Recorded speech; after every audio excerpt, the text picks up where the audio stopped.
할렐루야.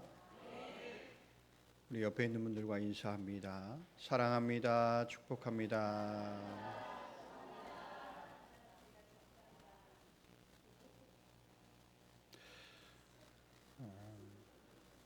우리 한 번 더 인사할까요?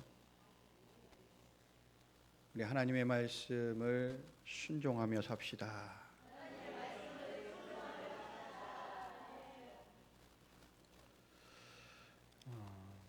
예전에 그 기독교 방송에서 베니힌이라는 사람의 집회 장면을 송출한 적이 있습니다.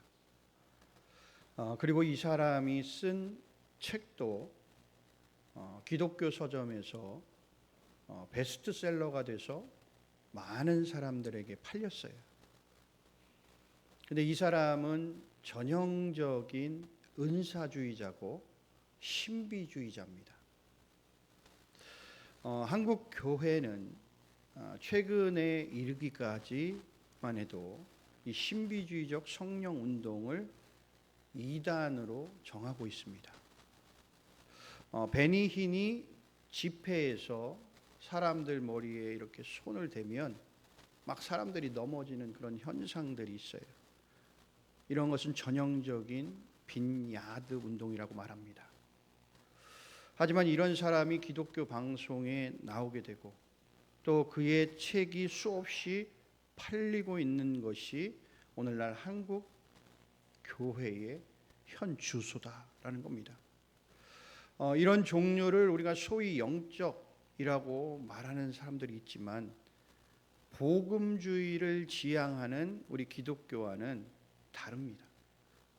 오히려 영지주의에 더 가까운 신비주의적 신앙, 이러한 것들이 지금 우리나라에 해일과 같이 몰아치고 있다는 거예요.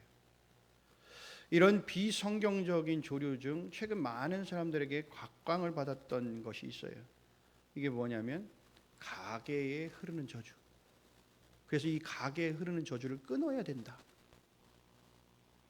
이게 메릴린 히키라는 여자를 통해서 우리나라에 소개되었는데, 이 내용은 가계에 흐르는 저주를 끊어야 산다 라는 이 책을 우리나라에서 발간합니다. 이것이 한국 저자를 통해서 번역이 되고 이러한 비슷한 책들이 계속해서 출간이 됩니다.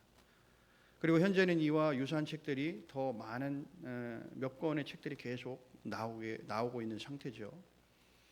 사실 이 내용이 공식화되어서 책으로 출판된 것은 지금 오늘 이야기한 이 여자의 루트를 통해서 나오게 됐지만, 사실 이 내용이 한국 독자들에게 익숙할 수밖에 없었던 이유는 이런 책이 출판되기 이전부터 성도들은 이미 이런 이야기들을 설교자나 또는 간증 집회를 통해서 많이 들어왔기 때문에 그렇습니다.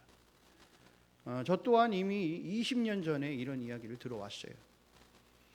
책의 내용을 짧게 요약하면 이렇습니다. 하나님을 신실하게 믿는 사람을 이렇게 선정을 해서 그들의 자손들을 조사를 해요. 그리고 또 하나님을 믿지 않는 사람들을 선정해서 그들의 자손들을 조사한 다음에 그 후손들이 어떻게 되었는지에 대해서 대조를 합니다. 이 히키라는 여인이 쓴 책에는 맥스라는 이 불신자가 불신자 여자와 결혼해요. 그래서 그 이룬 가문에서 516명이 비참한 생활을 했다라는 거예요. 그리고 우리가 잘 알고 있는 청교도 중 가장 잘 알려진 조나단 에드워즈라는 사람의 가문에서 1394명의 후손들을 조사합니다. 이들이 조사해 봤더니 모두 출세하고 하나님께 복받은 가문이 되었다라고 이렇게 책에서 제시를 합니다. 아멘. 잠깐만요. 이거 잘 들으셔야 돼요. 그러니까 히키는 이런 예를 통해서 하나님을 잘 섬기는 가문은 천대까지 복을 받는다. 그리고 하나님을 잘 섬기지 않는 가문들은 3, 4대에 이르기까지 저주받는다. 이런 공식을 세웁니다. 한국교회에서 실제 이런 내용이 통계화되어서 제시되고 있지는 않았을 뿐이지 이미 많은 성도님들은 이런 이야기에 되게 익숙해져 있어요. 그래서 이 이야기들이 그냥 모든 우리 한국교회에 있는 성도들은 그런가 봐 라고 영향을 받게 됩니다. 그래서 교인들의 다수가 이와 같은 내용을 믿습니다. 즉 부모님이 잘 믿으면 자녀들이 복을 받지만 부모들이 잘 못 믿으면 자녀들이 저주받는다. 이런 거예요. 자, 이러한 생각은 우리가 출애굽기 20장의 5절 6절의 말씀을 근거로 해서 영향력 있게 이게 제시가 되는 겁니다. 그러나 이런 생각이 얼마나 여러분 주술적이고 비성경적인지를 우리가 알아야 돼요. 과연 하나님의 말씀인 성경에서 우리에게 나의 믿음이 어떻든지 간에 나의 조상들이 잘못을 저지르면 내가 저주하에 있다라고 가르치고 있는가? 그래서 그 숙명적이고 운명적인 저주를 해결하기 위해서 우리는 발버둥을 쳐야만 하는가? 과연 이런 가르침이 성경의 가르침일까? 먼저 현실적인 부분에서 우리가 반론을 제시해 보면 이 히키라는 사람이 자신이 임의로 불신자 중에 한 가문과 그리고 신자 중에 한 가문을 뽑았죠. 그래서 대조한 거죠. 그러나 이것이 모두에게 통용되는 법칙일까라고 생각을 우리가 안 해볼 수가 없어요. 아주 간단하게만 생각해 보면 여러분 주변에 있는 불신자들 중에서 수십 대를 하나님을 모르고 살았어도 재벌 가문인 경우들이 많아요. 삼성, 현대, LG 여러분들 이런 회사의 가문 쭉 보세요. 그 재벌들과 정계의 총수들이 봐도 저 사람들은 뭐 해야 돼요? 저주받아야 돼. 성경 이 사람이 얘기한 거에 의하면. 그런데 그 후손들 보세요. 불신자이지만 대다수 다 잘 살고 권력을 가지고 있어요. 과연 가계의 저주가 흐른다라는 이 예가 일반적인 걸까? 그녀는 단지 이 불신자 중 인생이 잘못된 한 사람의 가문을 뽑아가지고 그냥 일반화시킨 겁니다. 이 사람들이 이러니까 이렇게 못 살았으니까 모든 사람들 다 이렇게 저주받고 사는 거야 라고 일반화시킨 거예요. 하지만 세상에는 불신자 조상을 가지고도 어마어마한 부와 권세를 누리면서 살아가는 사람들이 얼마든지 많이 있어요. 이런 예들을 생각해 보면 가계의 저주가 흐른다라는 논지는 얼마나 우리가 볼 때 어이없는 일인지를 금방 알 수 있습니다. 그런데도 교인들이 이런 어이없는 일들을 믿음이다라고 말 한마디로 그냥 넘어가 버린다라는 겁니다. 엄밀히 말해서 이거는 신앙이 아니에요. 가문에 흐르는 저주라는 개념은 그냥 무속신앙, 주술, 그러면 기독교 신앙이 아닙니다. 무당들에게나 통하는 이런 이야기를 어떻게 기독교 신앙으로 신자들에게 전파되고 있는지가 굉장히 안타까울 뿐입니다. 그래서 막 집회하는데 가계의 저주 끊어야 된다 그러면서 막 집회하는 거 많이 보셨을 거예요. 그러면 이에 대해서 성경은 뭐라고 이렇게 말씀하고 있을까? 가계에 흐른 저주는 비성경적이다. 성경은 우리에게 이 질문에 대해서 아주 직접적인 대답을 두 곳에서 말해주는 겁니다. 오늘 본문 말씀과 에스겔서의 본문이에요. 오늘 본문인 에레미야 31장 29절을 보면 아버지가 신포도를 먹었으므로 아들의 이가 시다하지 아니하겠다 라고 말씀하고 있어요. 이 말은 신포도를 아버지가 먹었는데 아들이 이가 시다고 말하지 않을 것이다 라는 겁니다. 자, 이 말이 무슨 뜻이냐면 30절에서 그 말씀의 내용을 풀어서 이야기해 주세요. 신포도를 먹는 자마다 그의 이가 신 것 같이 누구나 자기의 죄악으로 말미암아 죽으리라. 아버지가 죄를 졌다고 아들이 죄악에 머무르는 게 아니라는 거예요. 아들이 죄를 졌다라고 해서 아버지가 죄악에 머무르는 것도 아니고요. 신포도를 먹은 자가 이가 시다라는 겁니다. 그러니까 자기의 죄악으로 말미암아 죽는다라는 거예요. 그러니까 이스라엘 사람들이 포로로 잡혀갔어요. 그들 중에는 어떻게 뭐라고 생각했냐면 이 자녀들이, 이 자손들이, 후손들이 뭐라고 생각했냐면 자기들 부모의 죄악 때문에 자기들이 이런 고통을 받는다라고 그들이 그렇게 생각한 겁니다. 즉 자신들이 지금 받는 이 포로의 형벌이 자신들의 죄악이라기보다는 부모로부터 말미암은 저주다 이렇게 생각을 하는 거예요. 하지만 하나님은 이들에게 에레미야 선지자를 통해서 말씀하시는 거예요. 네가 지금 이가 시다고 하냐?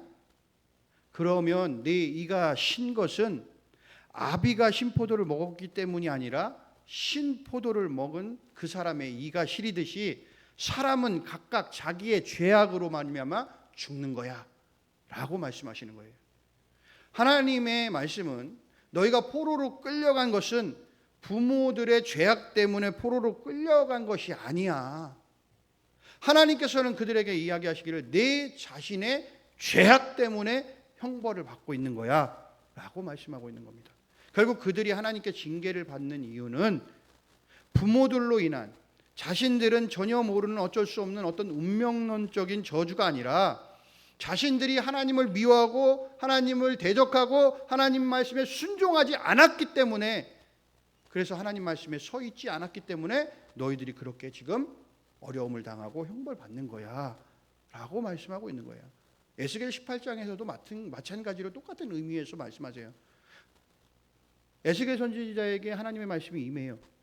너희가 이스라엘 땅에 관한 속담에 이르기를 아버지가 신포도를 먹었으므로 그의 아들의 이가 시다고 하면 어찌 됨이냐.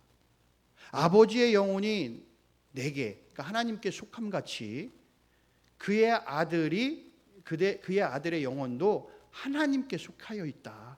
그래서 범죄하는 그 영혼이 죽는 거야 라고 이야기하고 계시는 거예요. 에스겔 본문도 우리에게 다른 이로 말미암아 내가 벌을 받는 경우는 없다. 본인이 하나님 앞에 죄를 저질렀기 때문에 벌 받는 거야 라고 말씀하는 거예요. 그러니까 아버지가 죄를 지었기 때문에 아들이 그 대가를 치르는 경우도 없고요, 아들의 죄 때문에 아버지가 대가를 치는 경우도 없다라는 겁니다. 오직 범죄하는 그 영혼이 죽게 된다라고 말씀하는 거예요. 그럼 아버지가 잘 믿으면 아들이 천국 갑니까? 자녀가 천국 가요? 안 믿는데? 아니에요. 아무리 목회자의 집안에서 아버지가 목사이지만 아들이 안 믿으면 아들은 천국 못 가는 거예요. 아들이 아무리 잘 믿는다고 해도 부모가 대신 천국 가냐? 안 믿으면 천국 못 가는 거예요. 오늘 그 얘기하고 계시는 겁니다. 성경의 이런 말씀들을 통해서 우리가 가게에 흐르는 저주라는 이 개념이 얼마나 비성경적인지를 우리가 알 수 있게 되는 거예요. 그러니까 성경 말씀이 이에 대해 모호하게 해답을 주고 있으면 모르겠지만 성경은 이에 대해 아주 정확하게 우리에게 답을 제시해 주고 있는 겁니다. 결국 이런 가게에 흐르는 저주와 같은 사고방식은 신앙적이라기보다는 주술적인 것이다. 쉽게 하면 샤머니즘 같은 거예요. 사람이 갖고 있는 알지 못하는 그 두려움들을 자극하는 겁니다. 사람은 누구나 좋지 못한 일에 대한 공포감을 가지고 있어요. 트라우마라고 하죠. 그리고 알지 못하는 나쁜 일을 만났을 때 사람들은 그 이유가 어디에서 왔을까라고 혼란스러워하고 두려워합니다. 그래서 안 믿는 사람들은 뭐예요? 묘자리 잘못 썼다고. 그래서 그 묘를 파서 다른 데로 옮겨야 된대. 여러분, 그러한 지금 영화들도 얼마나, 오컬트 영화들이 얼마나 많이 나와요 지금.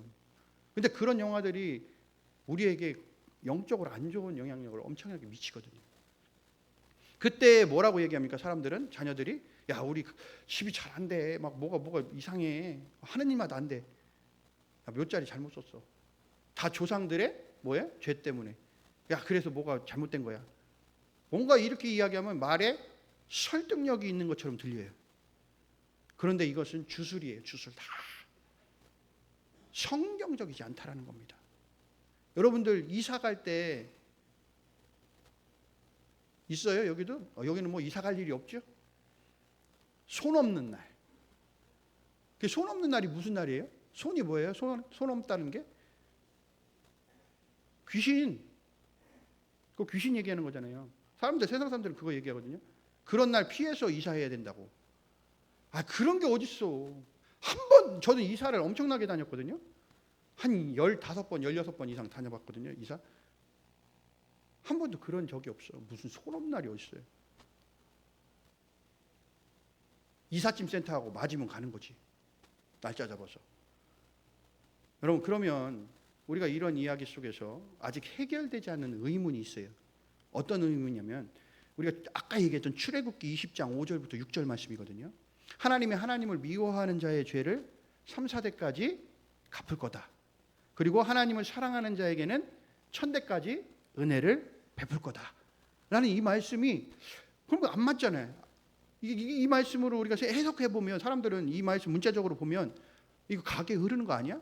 잘못 안 믿으면 다 3, 4대까지 저주받는 거고 믿으면 1000대까지 받는 거 아니야? 라고 생각할 수 있어요. 이런 의문. 그러나 우리가 정확하게 이거는 이해하지 못하는 이유가 있어요. 그것은 뭐냐면 우리가 성경 말씀이 언약적 특성을 잘 이해를 못해서 그런 거예요. 언약적 특성. 오늘 말씀이 제목이 언약적 삶이잖아요.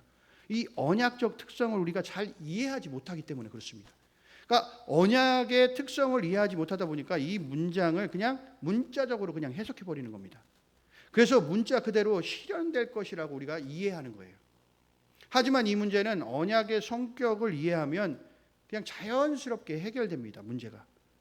하나님은 사람들과 언약을 맺으실 때 한 사람하고 맺지 않으시고 인류 전체 혹은 그 가족들과 맺으세요. 언약을. 이런 특성 때문에 내가 선악과를 먹지는 않았어요. 그죠? 우리가 선악과를 먹진 않았지만 인류 전체에 속한 나는 범죄자가 됐어. 그죠? 하나님이 아담과 언약을 맺었을 때는 아담 개인과 맺으신 것이 아니라 아담이 인류의 대표자로서 인류 전체와 하나님과 언약을 맺은 거예요. 이를 다른 말로 표현하면 언약은 뭐하냐면 계승된다라는 거거든요. 언약은 하나님과 이 맺은 언약은 계승이 된다는 거예요. 그러니까 우리가 성경을 살펴보면 하나님이 아브라함의 아들 이삭과 언약을 맺을 때 다시 처음부터 다시 새롭게 언약을 맺으시는 게 아니에요. 이삭과의 언약은 그냥 이미 아버지인 아브라함과의 언약의 그냥 연장선상에 있습니다. 그러니까 이삭과의 언약은 기존 언약이 그냥 갱신되는 거예요. 그러니까 새로운 아들마다 새롭게 체결되는 언약이 아닌 거예요. 그러니까 이 계승적 언약은 이삭의 아들 야곱에게도 야곱의 아들 요셉에게도 요셉의 자녀들에게 쭉쭉쭉쭉 계속해서 그렇게 계승되는 겁니다. 근데 그래서 우리가 성경을 읽을 때 성경의 인물들이 다음과 같은 탄식하는 것을 우리가 종종 봐요. 느헤미야 1장 6절에 보면 나와 나의 아비집이 범죄했다. 그러니까 느헤미야는 자기가 범죄하지 않았는데 탄식해요. 그것은 언약이라는 하나님과 개인이 맺는 것이 아니라 하나님과 인간 모든 공동체가 맺는 겁니다. 이 가정이 또는 인류 전체가. 그러니까 하나님이 이스라엘 백성들과 언약을 맺었다라면 느헤미야 자신은 죄를 범하지 않았다고 할지라도 그에 대한 공동의 책임은 가져요. 자기도 그 언약 그룹 안에 속해 있기 때문에. 그러니까 하나님이 오늘 3, 4대까지 걸친 저주 그리고 1000대까지 미치는 복 이것을 말씀하실 때는 우리가 언약적 차원에서 말씀하셨다는 것을 우리가 먼저 이해할 수 있어야 돼요. 이게 자동적으로 그냥 미치는 무조건적인 복, 무조건적인 저주가 아니에요. 하나님이 자기 백성과 언약하셨을 때는 그 언약이 그냥 전 세대에 걸쳐 미치긴 하지만 우리 조상들이 하나님과 더불어 언약을 맺었다라면 우리는 모두 그 언약에 속해 있어요. 그래서 조상들 중 누군가가 하나님을 떠나게 되면 성경의 방식으로는 우리와 함께 언약을 배반한 것으로 돼요. 그러나 우리가 잘 알아야 되는 것은 하나님께서 언약을 범한 것으로 인해 노여워하신다라면 3, 4대까지 저주가 미칠 것으로 말씀하셨다고 해도 3, 4대까지 자동적으로 그냥 미치는 저주가 아닙니다. 이 가계의 저주가 흐른다라는 말처럼 조상이 저주받을 짓을 했다라고 자손이 어쩔 수 없이 그 테두리 안에서 저주를 받는다라는 거 아니라는 거예요. 자, 언약의 이 복과 저주의 특징이 있어요. 특징. 그것은 항상 언약적이다라는 건데 이 언약적이다라는 말은 언제 어느 때든지 하나님께 순종할 때는 복을 주시겠다라는 거예요. 이게 언약이에요. 하나님과 언약. 네가 하나님 앞에서 순종하고 하나님 말씀에 따라오면 복 주겠다. 이게 하나님과의 언약입니다. 그리고 네가 하나님 앞에서 불순종하면 저주 징계하겠다. 이게 언약이에요. 언약. 그러니까 우리는 아담의 언약을 생각해 보면 아담이 범죄했죠. 그리고 하나님이 내리신 저주를 통해서 온 인류에게 미쳤어요. 이제 나는 선악과를 따먹지 않지만 우리는 저주 안에 있었어요. 그러면 내가 거기서 전혀 헤어나올 수 없는 멸망으로 가는 것이냐? 이런 저주가 우리에게 있는 것이냐? 그렇지 않다는 거죠. 그렇지 않다. 믿는 우리는 아담의 후손들이지만 도리어 큰 복 가운데 살아가고 있다. 왜? 예수 그리스도를 통해 내가 하나님 앞에 회개하고 내가 하나님을 믿는 믿음으로 하나님 말씀을 순종하며 살아가겠습니다를 통해 이 언약의 저주로부터 탈출했기 때문에 그런 거예요. 그러니까 결국 그 사람의 살고 죽는 것은 그 사람이 여전히 언약적 저주를 선택하고 있냐 아니면 언약적인 저주로부터 탈출했냐에 따라서 달라진다는 겁니다. 다시 말씀드리면 아까 얘기했던 아버지가 신포도를 먹느냐 아들이 신포도를 먹느냐에 따라 달라지는 것이지 아버지가 신포도 먹었다고 해서 아들이 이가 시린 것은 아니다라는 거예요. 그러니까 3, 4대에 이르는 이 저주가 선언되었다라고 해서 그것이 나에게 자동적으로 임하는 것이 아니다. 내가 천대에 이르는 복 가운데 있다고 해서 내가 잘 믿지 않아도 거저 하나님의 은혜를 받을 것이다 여겨서는 안 된다라는 겁니다. 그러니까 분명히 하나님이 언약의 복과 저주를 선언하시고 시행하시는 것은 맞지만 항상 그것은 대상자인 그 사람이 어떤 태도를 보이냐. 그러니까 우리가 하나님 앞에 언약적 약속을 삶을 살겠다고 맺고 이제 어떤 태도로 우리가 살아가느냐가 우리에게 중요하다는 겁니다. 하나님의 말씀을 여러분 순종하면 더 이상의 저주는 효력이 없어지는 거예요. 그건 없어지는 겁니다. 언약적인 복, 즉 부모와 조부모가 수대에 걸쳐 믿어온 가정에서 자랐다고 할지라도 자기 자신이 하나님의 말씀에 불순종하면 더 이상의 복의 효력은 없어진다라는 겁니다. 작용하지 않아요. 가계에 흐르는 저주는 언약의 이러한 특성에 우리가 잘 모르고 있었기 때문에 그냥 사람들에게 어떤 공포심만을 조장하는 하나의 무속적인 저주가 되어버린 겁니다. 우리는 하나님이 말씀하시는 이 언약의 복과 저주를 읽으면서 언약의 당사자인 내가 지금 어느 위치에 있는지를 분명하게 깨달아야 된다는 거예요.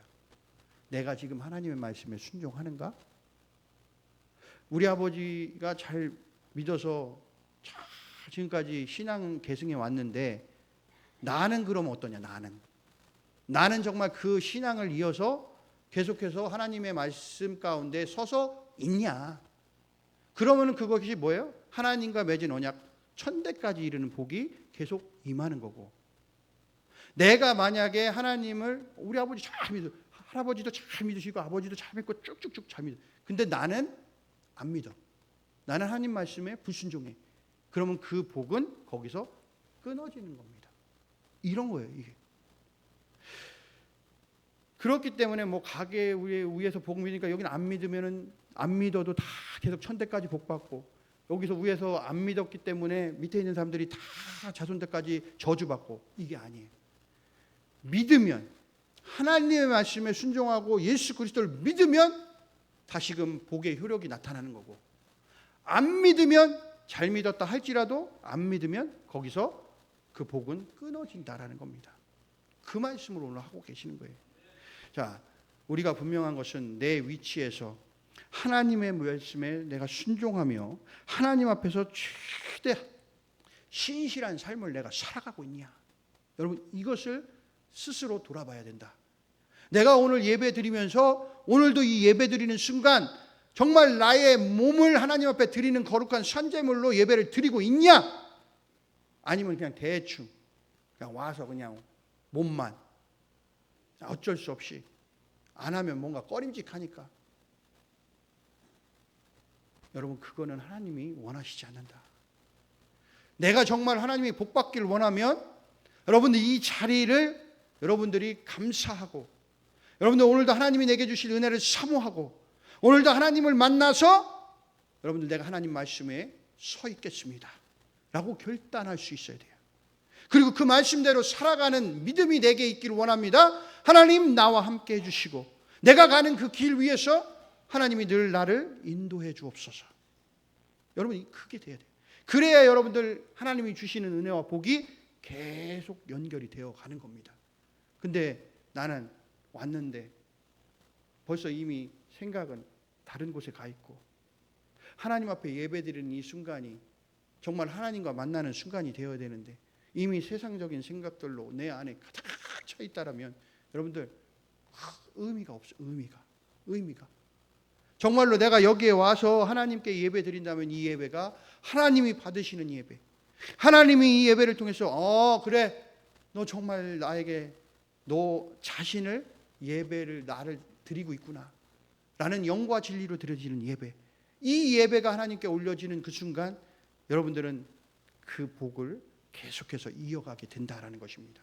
여러분 늘 언약적 삶, 여러분 이것을 기억하시고 내가 하나님의 앞에서 하나님의 말씀에 순종하며 그 말씀에 따라 살아가겠습니다. 그래서 오늘도 주님이 나와 함께 해 주옵소서. 늘 내가 연약하고 부족하니까, 나는 쓰러지고 넘어질 때가 있으니까, 인간은 다 그래요. 그러나 주님이 내 안에 계시고 나를 붙들어 주시면 여러분들 모든 것들을 이기며 나아갈 수 있게 된다는 겁니다. 내가 하려고 하지 마시고 주님께 모든 것을 맡길 수 있길 바랍니다. 여러분 그게 언약이에요. 하나님께 모든 걸 맡깁니다. 하나님이 나의 인생길의 주인 되셔서 나의 길을 인도해 주시고 지키시고 보호하시고 갈 길을 밝히 보여 주옵소서.